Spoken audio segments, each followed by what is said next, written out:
1, 2, 3, dan 4. Jadi teman-teman, buat teman-teman yang baru atau teman-teman yang sedang belajar merekrut atau mengajak orang di dalam bisnis ini, sebenarnya teman-teman harus pahamin betul bagaimana proses dari BSS 1. BSS 1 itu tujuannya untuk apa sih teman-teman? Yaitu kita untuk proses mengembangkan bisnis kita. Jadi kita mesti mencari mitra bisnis, kemudian kita melakukan pendekatan, kita melakukan presentasi, terus kita minta referensi seperti yang Mbak Neneng tadi lakukan. Nah, teman-teman kan pasti bingung gimana sih cara awalnya.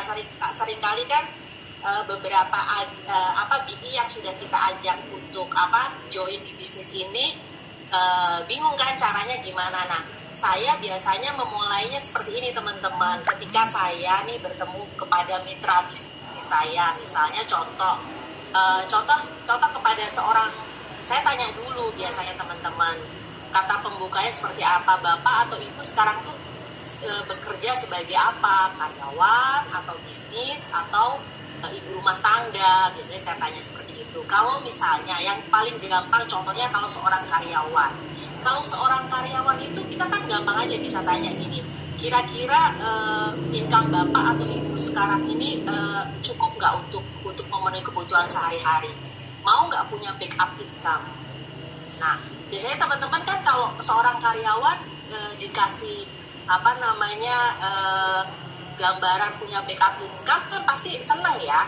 Nah, teman-teman, kita tuh ada 3 penghasilan kan. Biasanya saya selalu kasih lihat contoh kepada nasabah. Misalnya, Pak, Bapak kalau seorang karyawan, katakanlah kita tuh punya 3 penghasilan Pak. Misalnya active income, passive income, active income, dan satu lagi adalah legacy income. Apa itu legacy income? Kan pasti akan nanya seperti itu.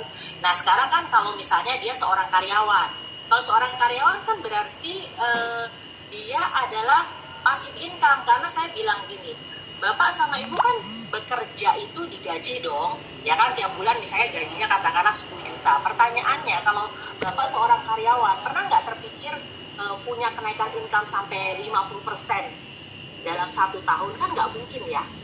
Paling banyak berapa sih? 5%, 10%, itu pun misalnya kita sekarang gaji kita 5 juta, tahun depan mungkin nggak gaji kita menjadi 7 juta kalau seorang karyawan.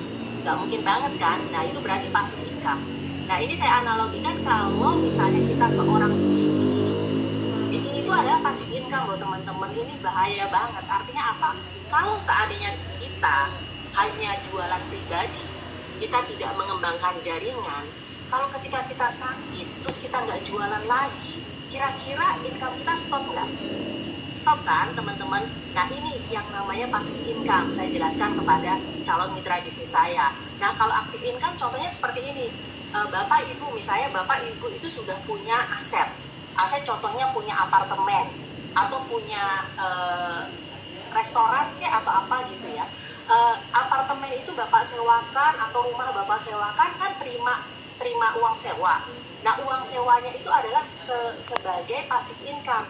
Tapi pertanyaannya, passive income itu jaminan juga nggak? Belum tentu. Kalau di situasi misalnya contoh pandemi saat ini, orang-orang asing, ini contoh pribadi saya sendiri, kalau orang asing itu pulang ke negaranya, kira-kira penyewa akan banyak nggak? Belum tentu. Nah kan, penyewa juga pasti mikir-mikir, aduh sewanya mahal. Nah, artinya bisa saja passive income kita berhenti, gitu kan?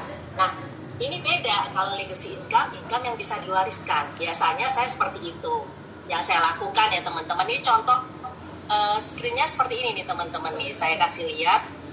Sebentar.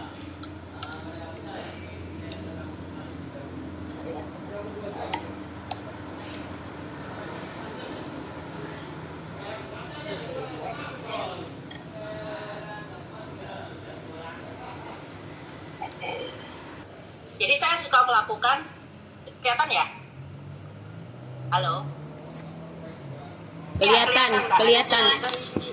Jadi ini financial check up yang suka saya kasih lihat kepada calon mitra bisnis saya. Nah, ini kalau penghasilan Bapak berada di posisi yang aktif atau rawan. Itu yang saya bilang tadi. Nah, ini teman-teman, kalau di posisi aktif, ini teman-teman sebagai bisnis eksekutif, itu artinya teman-teman sangat rawan sekali. Nah, kalau passive income, itu misalnya aman tapi ya ada batasnya. Kalau